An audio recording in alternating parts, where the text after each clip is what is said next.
nilichunga baba yake na South Africa. Nilimwambia nani alinipeleka mimi na Rwanda na 2013 na 2012 haiko Tshisekedi le peke. Nilimwambia buseme ukweli, busifiche ba Kongomani bila madanganya. Tshisekedi tulikuwa tumika naye na M23. Bujue leo kitu alituita Kinshasa, tulifanya 14 mois, anatukulisha mzuri sana kuwashinda bote niki sibuku hapo. Sasa wewe na kiwanja huko unasema hey. Il nous a appelé à Kinshasa 14 mois, ma vidéo iko. Gari ya mzuri, communication chaque jour. Wakati tulikuwa na pori, Tshisekedi tulikuwa naye, tulikuwa tumika naye. Tulisikilizanaka kama Kabila atafanya 3e mandat, sie bote tutampiga, sie tutampiga. Tshisekedi anasema niye njo butakomoa Kongo, niye njo M23. Anaenda anakamata pouvoir, anatugeuka tena sisi njo tunakuwa tena ba étranger ba Rwanda. Un président kama nasema kitu saa na 8 heures na 12 heures anaenda kula imbwa, allez anasabu maneno. Le 1er mars, ilo ya mboka. Boyebi ke awa toyaka tozuma kambo o etali mboka to chango likolo mesa to bandi koloba kopesa ngo forme o biso to lingi.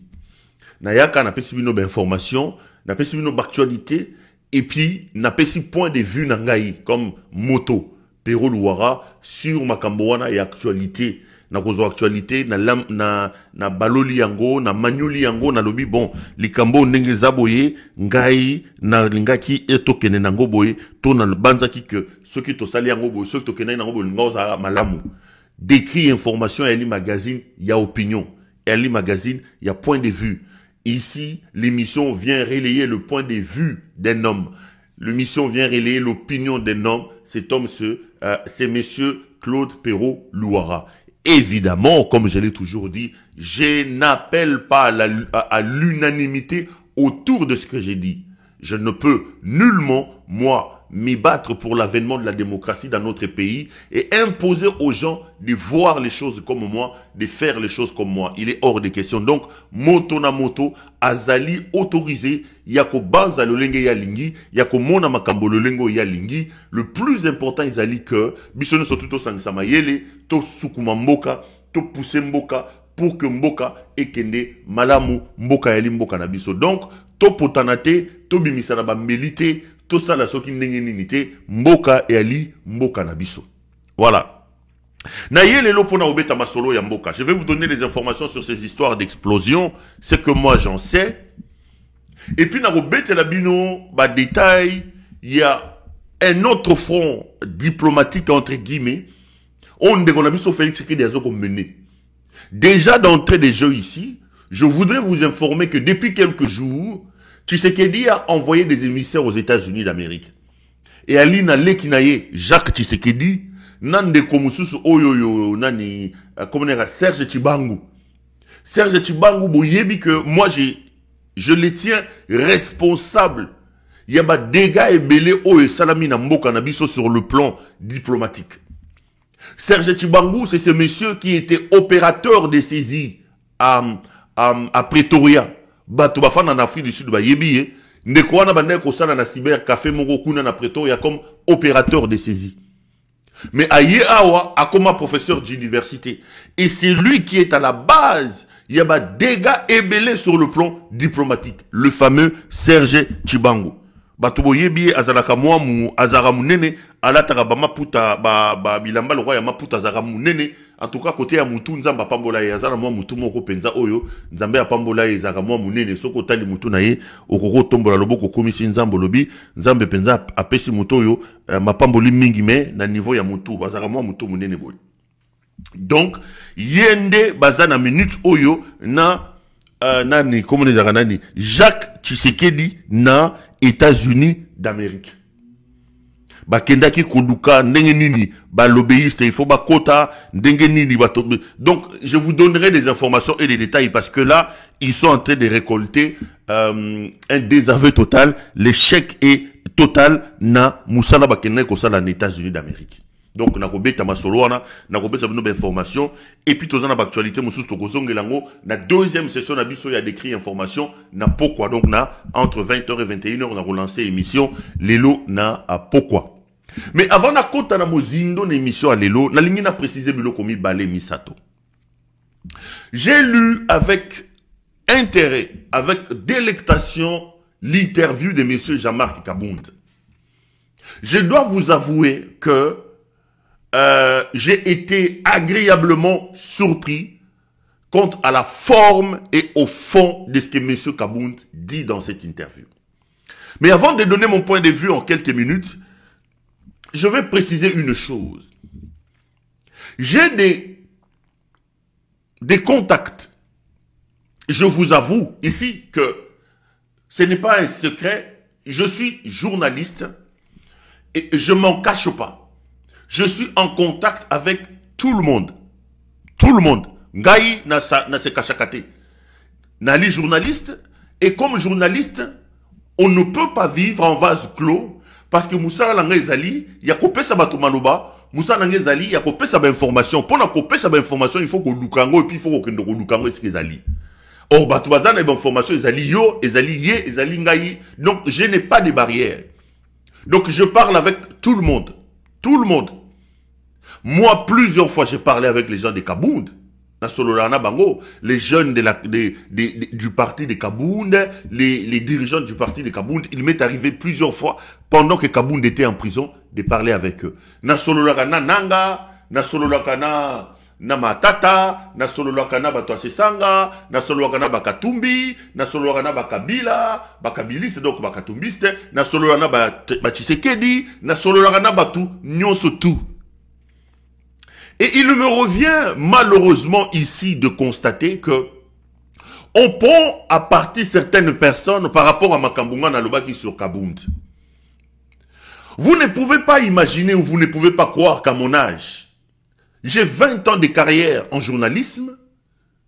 Vous ne pouvez pas attribuer, vous ne pouvez pas chercher les boucs émissaires. Quand moi, comme journaliste, comme Congolais, je viens ici publiquement dire des informations, analyser l'actualité et assumer ce que j'ai dit. Je voudrais le répéter ici. Je suis l'auteur, le responsable de tout ce que j'ai dit ici et j'assume ça. J'assume. Vous n'avez pas besoin de trouver tout le temps des paix. Batokabound, moi je fais une analyse ici. Ils veulent s'en prendre à Katumbi et aux gens de Katumbi, Walobio. C'est Katumbi qui a utilisé Perrault pour dire ce que Perrault dit contre Jean-Marc Kabound. Je trouve ça irrespectueux et je trouve ça réducteur.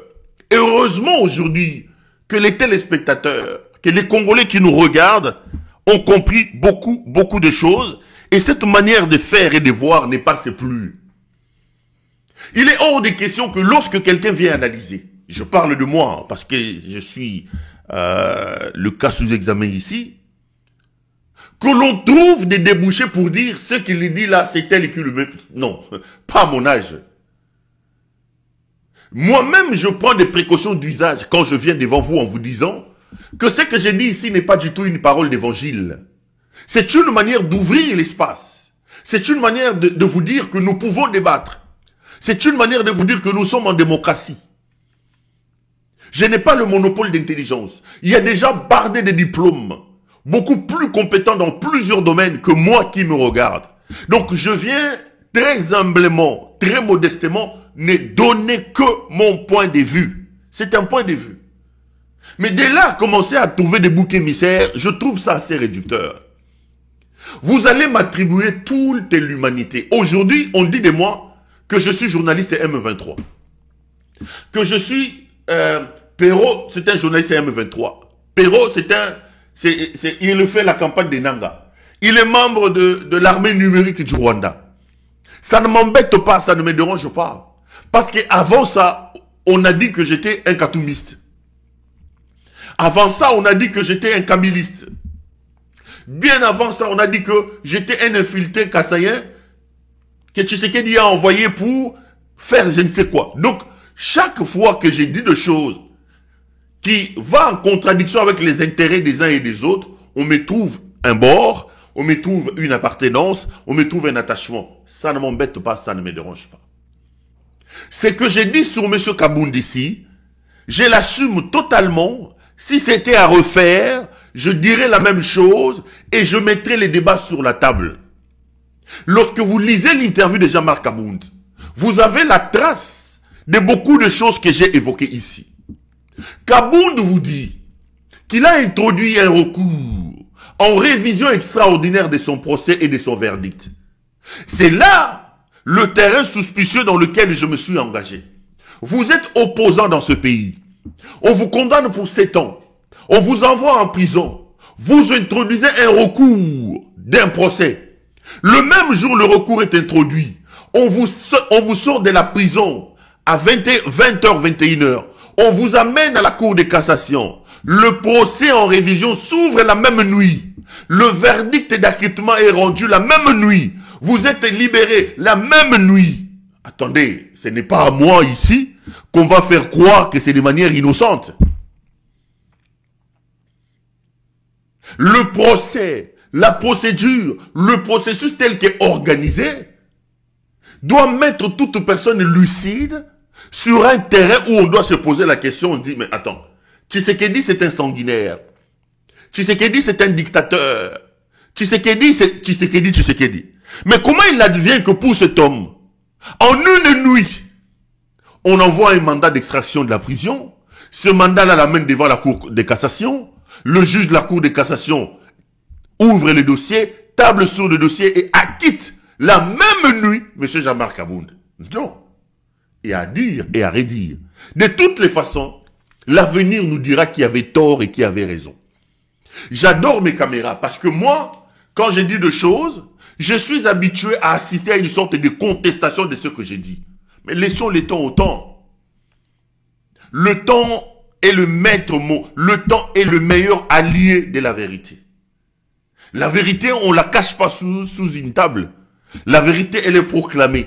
Évidemment, ceux qui sont dérangés par la vérité viendront dire à gauche et à droite. Mais laissons le temps au temps. Le temps dira qui avait tort et qui avait raison. Le temps va révéler la vraie nature des individus. Ce que j'ai dit sur M. Kabound, je voudrais ici dire aux kaboundistes, si, bien entendu, ils existent, je voudrais vous dire que je suis responsable de ce que j'ai dit. J'assume totalement ce que j'ai dit. Ce que j'ai dit, et que pour moi, M. Kabound s'est invendu, ce que j'ai dit est que la libération de Kabound n'est pas un fait, n'est pas quelque chose de hasard. Il y a un deal qui a précédé cette libération. Je le répète encore ici. Je n'ai pas besoin d'avoir un fouet pour le dire. J'ai lu avec délectation et j'ai été agréablement surpris par le fond et la forme de l'interview de M. Kabound.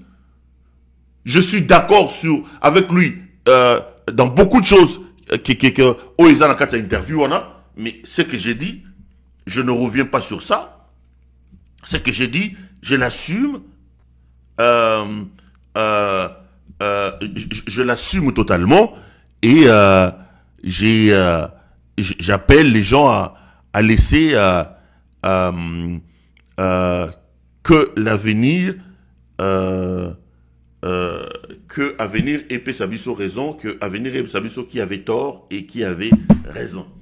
Mais au-delà de ces guéguerres, au-delà de ce polémique inutile, ce que je voudrais vous dire ici, et tout ce que j'ai toujours dit, le Congo doit être la chose la plus importante. Nous devons apprendre à placer l'intérêt supérieur du pays au-dessus de nos petites personnes. Nous devons apprendre à travailler pour le bien du Congo et pour le bien de nous tous. Moi aujourd'hui, mon combat, je ne suis pas combattant, je voudrais les rassurer d'ailleurs. Quand je dis le combat, on risque encore de me dire, il a infiltré le combat. Non, rassurez-vous, je ne peux pas infiltrer quelque chose dans laquelle je ne suis pas. Je ne suis pas combattant, je n'ai pas infiltré le combat.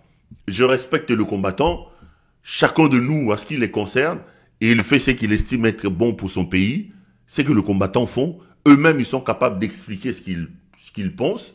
Eux-mêmes, ils sont capables d'expliquer les méthodes et les procédures qu'ils adoptent. Moi, je respecte les gens, je respecte ce qu'ils font, mais je ne suis pas combattant. Donc voilà, les choses doivent être le plus claires possible. Je ne suis pas combattant. Moi, je vous dis que le pays va mal. Et ça, on n'a pas besoin de mettre des lunettes pour ça. Moi, je vous dis que l'ennemi public numéro 1 à l'heure où nous parlons s'appelle Félix Antoine Tshisekedi Tshilombo. Ça, on n'a pas besoin de mettre des lunettes. Moi, je vous dis que si nous aimons le Congo, nous devons chacun, ce qui les concerne, travailler pour chasser Félix Tshisekedi. Ça, on n'a pas besoin de mettre des lunettes pour ça. On n'a pas besoin d'être combattant, on n'a pas besoin d'être tshisekédiste, kabiliste ou qui que ce soit pour comprendre que le pays va mal. Il y a l'absence totale de l'État. Aujourd'hui, dans ce pays-là, on ne sait pas qui fait quoi, comment ça se passe. Ceux qui sont à l'étranger quand ils vont au Congo, ils vous posent la question, mais comment vous faites pour vivre dans cet environnement? L'État a abandonné ses responsabilités. L'État a arrêté de jouer ce rôle régalien. L'État n'existe plus. Le Congo est incapable d'organiser les choses. La vie en communauté est aujourd'hui pas organisée. Ça, c'est la vérité. Et Tshisekedi a suffisamment montré qu'il était insuffisant, qu'il était inintelligent, que l'on ne pouvait pas compter sur lui pour redémarrer cette machine rouillée qui s'appelle le Congo. Que les tâches qui lui incombent le dépassent en termes d'intelligence, le dépassent en termes de tout. Lui a des agrégats, il a des postulats qui n'ont rien à voir avec la bonne gouvernance, qui n'ont rien à voir, alors rien à voir avec le fonctionnement correct d'un État. Et moi, j'en appelle à la responsabilité de mon peuple. J'en appelle à la responsabilité de mes compatriotes. S'il nous reste encore un peu d'amour pour le Congo, nous devons nous organiser pour chasser M. Félix Tshisekedi. Tshisekedi est un problème. Tshisekedi est un problème. Je repose la question que j'ai toujours posée. Vous allez dire que je suis un fatiphobe. Vous allez dire que j'ai un problème, que j'ai fait du fixicisme, que j'ai fait une sorte de focus sur M. Tshisekedi. Vous qui ne le faites pas, venez, mettons des questions sur la table. Ouvrons un débat. Citez-moi un secteur de notre vie qui a été amélioré depuis que Tshisekedi est là. Quelle est la réforme que M. Tshisekedi a menée? Dans quel domaine? Dites-moi qu'ici, il y avait ça. Depuis que Tshisekedi est là, voilà des améliorations. Parce que l'on accède au pouvoir pour améliorer les conditions de vie de ses compatriotes. On ne vient pas au pouvoir pour se plaindre. On ne vient pas au pouvoir pour faire des constats. Non. On est supposé avoir eu accès aux informations du pays et avoir le médicament pour soigner la maladie. Mais ici, vous avez des incompétents qui font du pouvoir une question de service et non de gain. Ils arrivent au pouvoir pour leurs propres intérêts. Moutouana Kombonaye, Félix Tshisekedi, c'est un problème. Quand dans un État, vous êtes incapable d'organiser la circulation routière, quand dans un État, vous êtes incapable de lutter contre le Koulouna qui tue, qui font du mal, quand l'insécurité est tellement grandissante dans le pays, vous ne méritez plus d'être là, M. Tshisekedi. Prenez vos courages, vous avez volé, vous étiez là pour voler, prenez vos clics et vos claques, libérez les planchers. C'est tout ce qu'on vous demande. Moutoye biko géré Mbokate. Moutoye biko géré Armété. Même son propre parti politique, il ne sait pas le gérer. J'ai vu une image assez rocambolesque où se confond charlatanisme, je sais pas, passez-moi si ça n'existe pas, c'est un néologisme, je l'invente, brigantisme ou quoi que... Attendez, l'État c'est quelque chose de sacré, M. Tshisekedi. Vous ne pouvez pas prendre le métaux de Rotograd et de la 10e rue Lumété. Vous ne pouvez pas prendre les bêtises de la 10e rue Lumété, où vous étiez sous les arbres, pendant que les autres apprenaient le fonctionnement des institutions, pendant que les autres apprenaient le fonctionnement de l'État. Vous étiez là sous les arbres, en train de nous endormir, de nous faire croire et de nous miroiter que si vous arrivez au pouvoir, ça va aller. L'otoko sur l'otoko, n'a pas d'état limité. Bozu pouvoir l'élo, boza incapable. Faites la part de choses entre qui voyou n'abino à limiter, n'a conduit à faire de l'État. Namoni Moutunaye Eric Nindou, son conseiller en communication, il a convoqué une réunion Narotana, regardez un peu, les plaintes ont déjà commencé à fuser de partout. Total. UDPS viva. Viva. RDC viva. Viva. Toye awa Narotana. Oyebi que non, na bitumbo toza nango toza bitumbo eza diplomatique, toza pe bitumbo eza communication. Eric Ngindu président chargé pour na aluka asala a réactiver armée numérique ya parti, mais bato basala musala bango ye. Ya ke kozwa bana kazina ye akozwa bato pe perdre. Banda bi ebise bato bana Narotana totemi Narotana banda 4 heures. Na ba garde bazo benga na biso éviter soki bazo comprendre danger tout ça nango. Yango biso ba communicateur auto seulement to communiquer pour la République. To pesio Eric Ngindu 24 heures. Soki 24 heures au pesi arso morote biso nesiko to charger na eza bongote. Eric Ngindu dé. Occupons ces collines-là. Les jeunes qui sont ici, prenez courage. Allez dire au revoir à vos femmes et à vos mères. Puis nous allons partir. Allons-y vraiment. Allons-y. Les voies sont libres maintenant. Il y a ceux qui sont à Camagnola et dans les collines de Rourambo. Pourquoi vous restez ici? Les jeunes filles, venez, nous allons partir.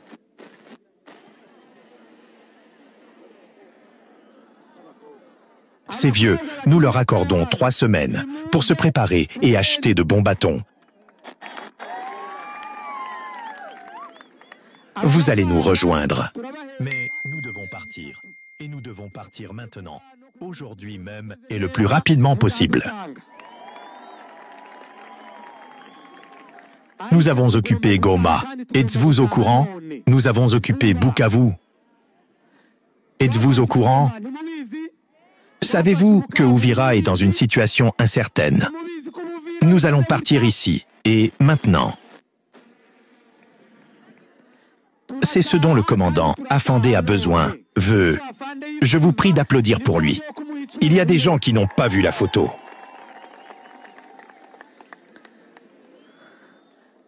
Si vous êtes d'accord qu'il doit être honoré,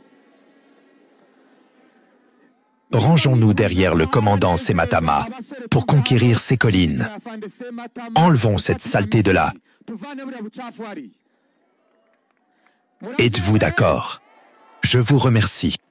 Les guerres ne sont jamais déclenchées par les peuples, mais par ceux qui les dirigent. On vous fait croire que les guerres sont pour la liberté, alors qu'elles sont pour le profit. Ceux qui déclarent la guerre ne le font jamais, ils observent depuis leur bureau. La guerre n'est pas un échec diplomatique, c'est un business lucratif. Les ennemis changent, mais ceux qui financent les guerres sont toujours les mêmes. Ils créent des conflits, puis vendent des armes aux deux camps. La paix n'est pas rentable, c'est pour ça qu'elle n'existe jamais longtemps. Derrière chaque guerre, il y a une élite qui s'enrichit, pendant que les peuples s'entretuent. On vous dit que c'est une guerre pour la démocratie, mais regardez réellement qui est-ce qui en tire profit. Les vrais vainqueurs de la guerre ne sont jamais les soldats, mais les banquiers et les industriels. Ils vous montrent des ennemis à la télévision, mais les vrais coupables sont en costume cravate. On vous fait croire que les guerres ont des causes politiques alors qu'elles ont des causes financières. La première victime de la guerre, c'est toujours la vérité. Quand un gouvernement veut plus de pouvoir, il crée une menace et une guerre pour la justifier. Chaque guerre commence par un mensonge accepté par la majorité. Tant que les élites feront du profit sur les conflits, il n'y aura jamais de paix. L'histoire des guerres sont écrites par ceux qui en ont tiré profit. La guerre est l'outil préféré des élites pour maintenir les peuples divisés contre